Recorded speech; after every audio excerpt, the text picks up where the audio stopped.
Assalamualaikum warahmatullahi wabarakatuh.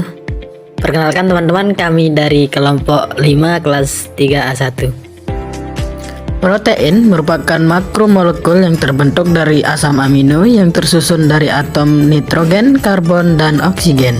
Protein berfungsi menghasilkan enzim dan hormon, memperbaiki sel, meningkatkan kekebalan tubuh, dan lain-lain. Oleh karena itu, untuk memenuhi kebutuhan protein dalam tubuh, kita perlu mengetahui pembagian protein dan sumber protein. Pembagian atau klasifikasi protein. Menurut para ahli, protein dapat diklasifikasikan berdasarkan struktur molekulnya, kelarutannya, dan fungsi. Berdasarkan struktur molekulnya, protein dapat digolongkan menjadi 3 bentuk, yaitu protein fibrosa, protein globular, dan protein konjugasi. Protein fibrosa tidak larut dalam larutan encer, baik itu larutan garam asam, basa, ataupun alkohol. Karakteristik protein, bentuk serabut adalah rendahnya daya larut, mempunyai kekuatan mekanis yang tinggi untuk tahan terhadap enzim pencernaan.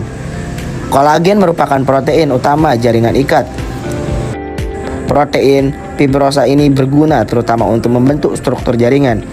Misalnya jaringan kolagen pada tulang rawan, miosin yaitu protein kontraktil utama pada otot, keratin pada rambut, wol pada kulit, serta fibrin protein pada darah yang menggumpal. Protein globular larut dalam larutan garam dan asam encer, juga lebih mudah untuk berubah di bawah pengaruh suhu, konsentrasi garam, serta pelarut asam dan basa dibandingkan dengan protein fibrosa. Protein globular berbentuk bola terdapat dalam cairan jaringan tubuh. Protein ini dapat larut dalam garam dan encer, mudah berubah warna, pengaruh suhu, konsentrasi garam, dan mudah denaturasi. Albumin terdapat dalam sel telur, susu, plasma, dan hemoglobin. Globulin terdapat otot, serum, kuning telur, dan gizi tumbuh-tumbuhan. Atas dasar kelarutannya dalam zat terlarut tertentu, maka protein dibagi menjadi 1. Albumin, yang kedua glutelin, Ketiga, globulin. prolamin, yang kelima histon. Keenam, protamin.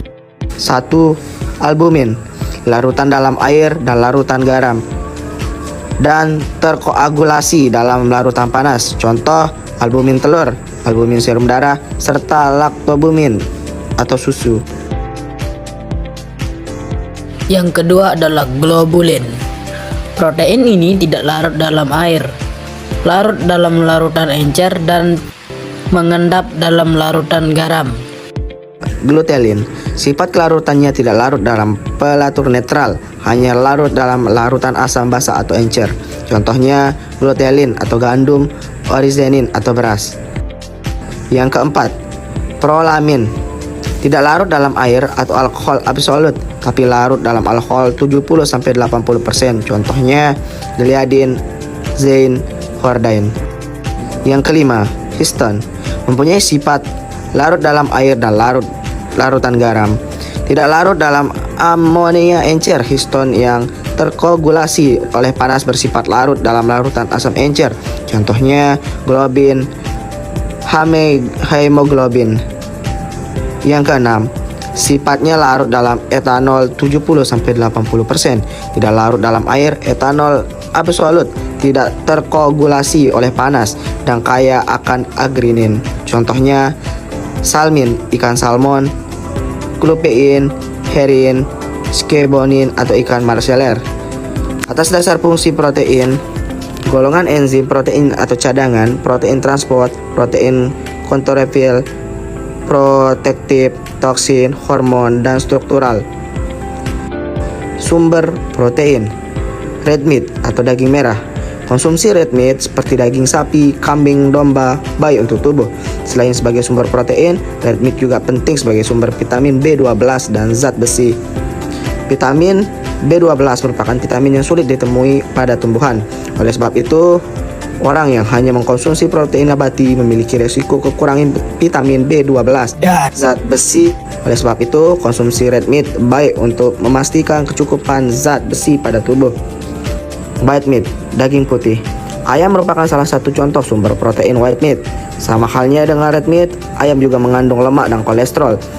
Lemak ayam banyak terdapat pada kulit dan pada paha ayam. Oleh sebab itu, pilihlah bagian dada ayam. Fish atau ikan. Tentunya kita semua sudah tahu kalau ikan merupakan makanan protein, tinggi akan protein. Namun berbeda dengan daging, kita tidak perlu khawatir akan kandungan lemak pada ikan. Beberapa jenis ikan seperti girandra memiliki kadar lemak yang rendah. Ikan lainnya seperti salmon, tuna memiliki kandungan lemak yang cukup. Namun jangan khawatir karena lemak yang terkandung di dalamnya merupakan lemak baik atau omega 3.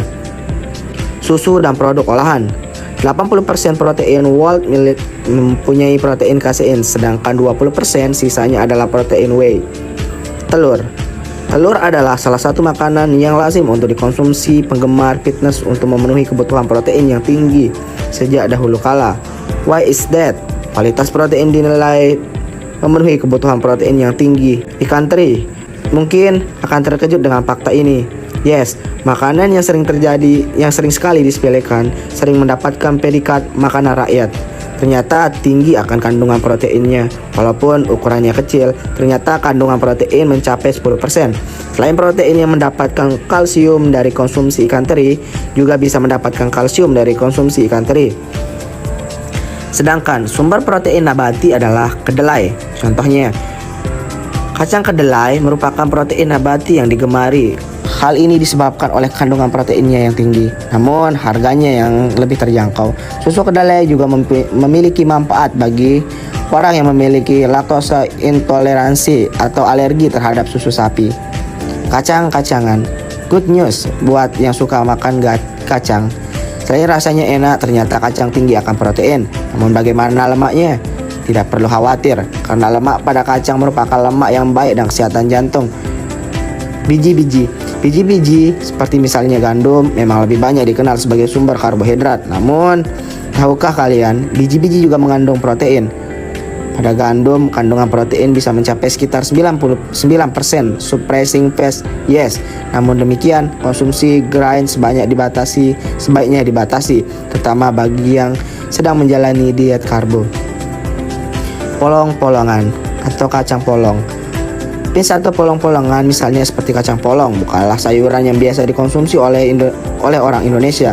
Namun mungkin saja tertarik untuk memvariasikan diet kacang polong.